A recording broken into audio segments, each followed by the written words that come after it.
Dans la chapelle des filles de la Croix de Liège, ce cercueil exposé pourrait faire croire à une messe d'enterrement.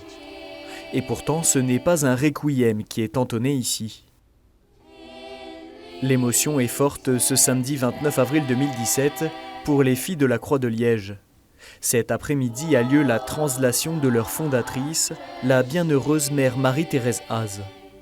La translation, c'est-à-dire que son corps va être déplacé de la maison mère historique jusqu'à la cathédrale Saint-Paul, dans un grand cortège. C'est une femme qui a été aux périphéries de la société. Elle s'est occupée des plus démunis, voilà quel a été son champ de bataille. Elle avait 52 ans quand elle a fondé cette congrégation apostolique. Et son esprit est encore tout à fait vivant et d'actualité comme il était au XIXe siècle. La preuve, nos sœurs œuvrent aujourd'hui dans le monde entier auprès des plus pauvres, des mourants, des sans-abri, dans les hôpitaux, les dispensaires et les écoles.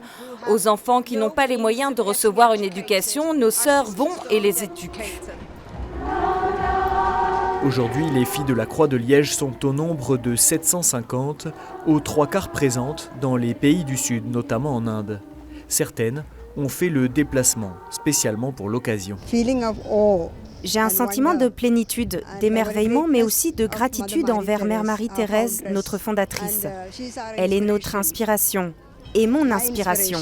C'est un honneur pour notre mère fondatrice, parce que si elle n'a pas persévéré, nous ne serons pas là. En Belgique, la crise des vocations a poussé la congrégation à vendre le couvent et délocaliser la maison mère en Angleterre. Il fallait donc trouver à Marie-Thérèse Haase un nouvel endroit pour reposer chez elle, ici à Liège. Elle fait partie de la ville de Liège, elle fait partie de l'histoire de la ville, que l'on soit croyant ou non. Donc son héritage, c'est de rappeler combien très tôt les communautés liégeoises se sont engagées dans l'action sociale, dans l'action de l'enseignement, plus précisément, et c'est une manière de savoir qui nous sommes et d'où nous venons. Béatifiée en 1991 par Jean-Paul II, Mère Marie-Thérèse Haase a eu un impact énorme sur la ville de Liège. Il n'y a qu'à voir la foule pour s'en rendre compte, 1500 personnes suivent le cortège aujourd'hui. Beaucoup redécouvrent à cette occasion cette figure majeure du catholicisme social du XIXe siècle. Les filles de la Croix, on a toujours entendu ici en tant que bon liégeois, mais voilà, cette personne-là en tant que telle, j'ignorais qu'on avait encore les reliques ici et que c'était vraiment une figure majeure du patrimoine spirituel liégeois. Je ne connais pas toute sa vie, mais je sais qu'elle a permis à des enfants pauvres de pouvoir lire et écrire. Grâce à sa foi, en fait, elle a déplacé des montagnes. Rien qu'à Liège, la bienheureuse a fondé plus d'une vingtaine d'écoles et d'instituts pour les plus pauvres, dont 14 sont encore aujourd'hui en activité. C'est le cas de l'école Sainte-Foy, où son héritage perdure dans ce quartier très populaire de la ville. Qui sait m'expliquer pourquoi nous fêtons cette dame cette année? Vas-y Sarah. Parce que c'était la fondatrice de notre école, l'école Sainte-Foy, et elle existe depuis 180 ans, cette école. Et elles avaient pour vocation de s'occuper des gens qui étaient comment? Les gens qui avaient tout ce qu'il fallait dans la vie pour vivre, qui avaient beaucoup d'argent. Moi, ce qui me plaît, c'est qu'elle a fondé l'école Sainte-Foy et plusieurs écoles pour que les enfants puissent y aller. Qu'elle ait pu aider les gens pauvres, qu'elle ait pu fondre une bonne école. Si elle n'aurait pas fondé cette école, on ne serait pas là. Elle aimait protéger les gens qui étaient pauvres. Beaucoup, elle les accueillait et elle les aidait à apprendre. Cette école est ce qu'on appelle en Belgique en encadrement différencié, l'équivalent des zones d'éducation prioritaire en France. On a un petit peu parlé en classe de comment ils s'imaginaient la vie des enfants à cette époque-là, en 1837. Et se rendre compte que leur vie à eux n'est pas très différente, à part le fait qu'ils ont maintenant la télévision, des jeux vidéo. Mais il y en a quand même plusieurs qui doivent aider leurs parents, en plus du travail à l'école.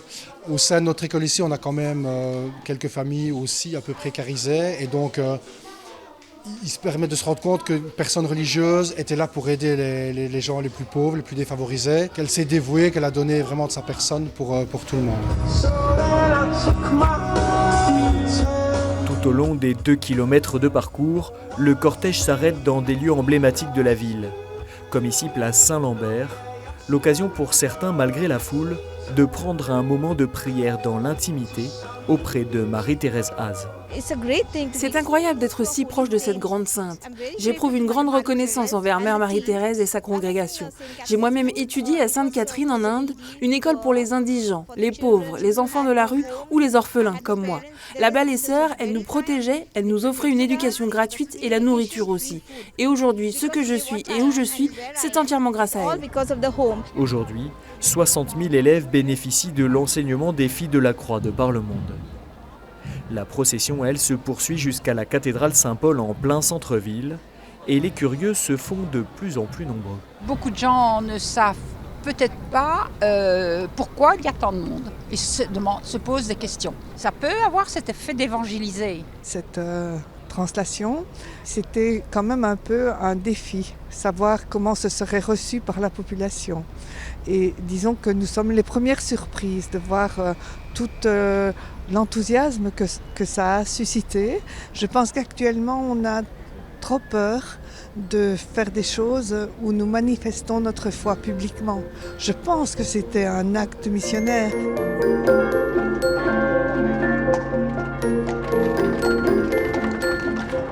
Si nous sommes tous réunis ici aujourd'hui, c'est parce que nous sommes un peu le fruit de la bienheureuse Marie-Thérèse Haase. Il y a évidemment une grande différence entre l'aujourd'hui et l'autrefois. On est dans un contexte nouveau, mais je pense que la situation ancienne peut nous interpeller aujourd'hui. Comment savoir se donner pour les autres, aussi comment d'abord avoir l'œil attentif aux demandes de notre temps. Et je crois qu'elle nous montre en tout cas l'enthousiasme d'une personne qui répond à un appel, qui en entraîne d'autres et qui réagit face aux passivités de la société. La bienheureuse a trouvé son ultime demeure sous l'autel Saint-Joseph dans une chapelle latérale de la cathédrale. Pour moi, c'est un lieu digne de toute l'œuvre qu'elle fait, de tout ce qu'elle a fait de bien pour les pauvres et pour les démunis. Et on aurait bien besoin de personnes à nouveau maintenant comme elle. Les religieuses et les fidèles lui rendent un dernier hommage.